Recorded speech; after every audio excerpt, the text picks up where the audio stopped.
Hello everyone. So after just about 3 long years, Hunters Season 2 is finally up on Amazon Prime. So this season 2 is the final season of this show, sadly enough. But we got 8 episodes, each of which are anywhere around like 48 minutes to an hour long. Yeah, I was just very, very excited to finally have this show back. Of course, Al Pacino returns as Mayor Overman. Logan Lerman's back as Jonah. We have a lot of the original cast, a few new entries within this, but it takes place about 3 years after the events of the first season.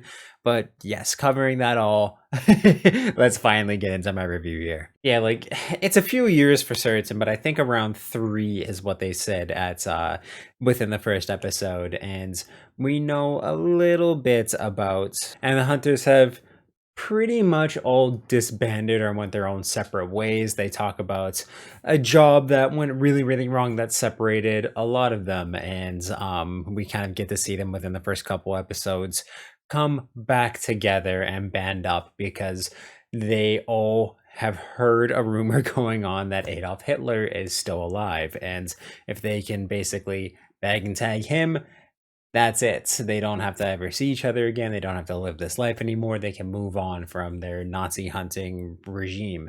So they basically all band together and, yeah, just go figure out where Hitler is and make certain they can go in there and get the job done. Kill him, hold him accountable for everything that he did during World War II.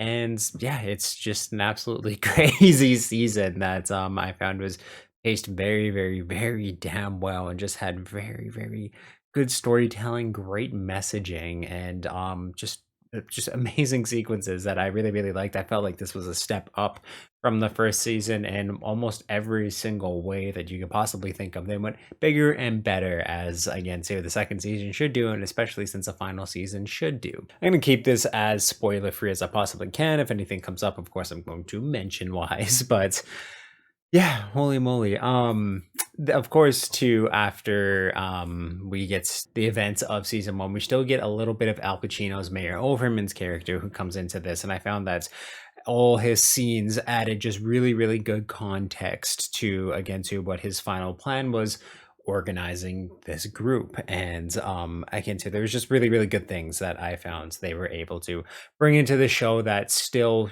just again showed the impact that he had on every single one of these members of the hunters, especially Logan Lerman's Jonah. Yeah, he definitely he's a very dynamic character this season, an absolute badass. They grew his character in just ways that were absolutely amazing, and I was so excited and just enthralled watching his character just continue to grow and again take on that leadership role within the hunters and having to band everyone back together. Again, too, one of the most standout characters for me is Mindy. I absolutely love her, and she has some amazing moments within this show. That's yeah, it's just a lot of the actors really got to show off their acting prowess in really, really good ways. Some of the things that I could falter this season for is that a lot of, again, some of the side hunters, so Lonnie, Roxy, Joe, don't really get as much story or context as a lot of the other characters do, but I found that what they were able to give to the characters was something still really, really good and added a little bit more context and layers to their characters. Not as much as we get to see with Harriet or Jonah or some of the new characters like Shava within this season, who I found was just a great addition to the show. Again, so we don't get as much from some of these side characters, but what we got was still really, really good, and they're still amazing characters that you root for, you absolutely love, and they have their absolutely amazing moments. I wish there would have been a lot more story with Joe, but again, too, they do this in ways of showing when Meyer first recruited them to, again, to just how the a bunch of events have shaped them in a bunch of different ways. They're very dynamic characters that are just very, very smartly written and very, very interesting. Greg Austin's Travis is fantastic in this too. He is an incredible actor who is incredibly creepy and just terrifying within this season.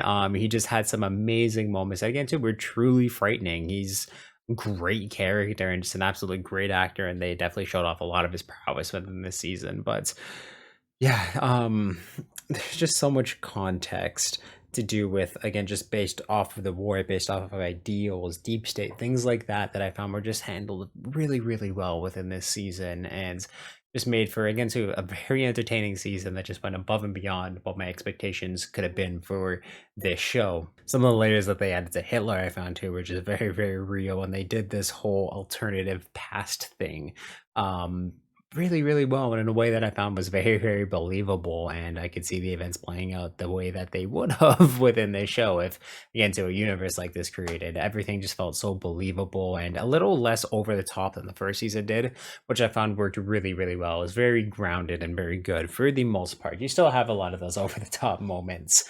but yeah, it was so damn good. Some of the standout episodes to me too. There were episodes that I liked more than the others, but I loved every single episode. My favorite one, which I think is easily going to be one of my favorite TV episodes of the year, was episode 7 within this season. Just holy fuck, was it ever good. It is one of the greatest thriller slash horror episodes of TV I have ever watched, and I think it's, like I said, it's going to cement itself as one of the best episodes of TV that I watched this year.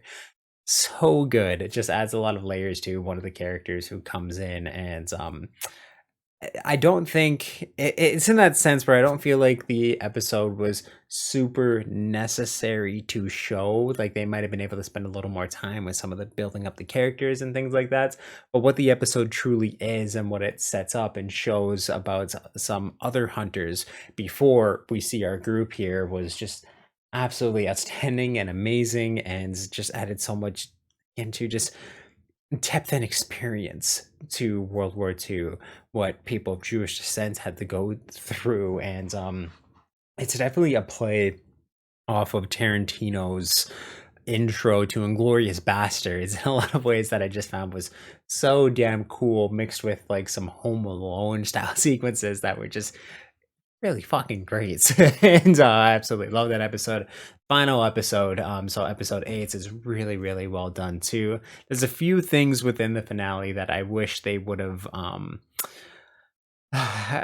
so I feel like this show could go on more. Not everything's really wrapped up in a lot of ways, but I feel like they did it in that way to show that this shit's still going on today. You still have neo-Nazis and people who deny the Holocaust, things like that, today, which again too is just unbelievable and so fucking dumb.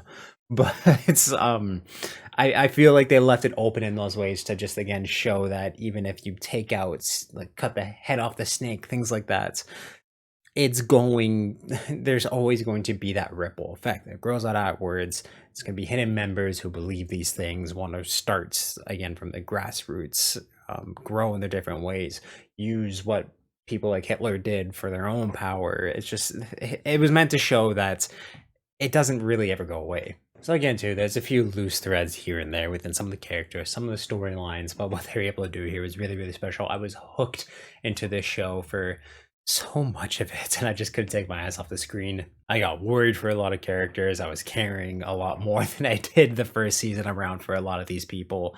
Just extremely well done. There's a court drama scene that was just absolutely incredible and had a very realistic depiction of, again, to what I think would really go down in the court. Some amazing speeches, some American commentary on just surviving. And it's just very smartly written, extremely well acted in so many ways. And again, too, I fucking love this show so much. It's so good, and it's easily going to be something I come back to and back to again. There's, again, to the standout episodes I like, the standout characters that I like, but everything was just really well done and written in ways that are just extremely satisfying.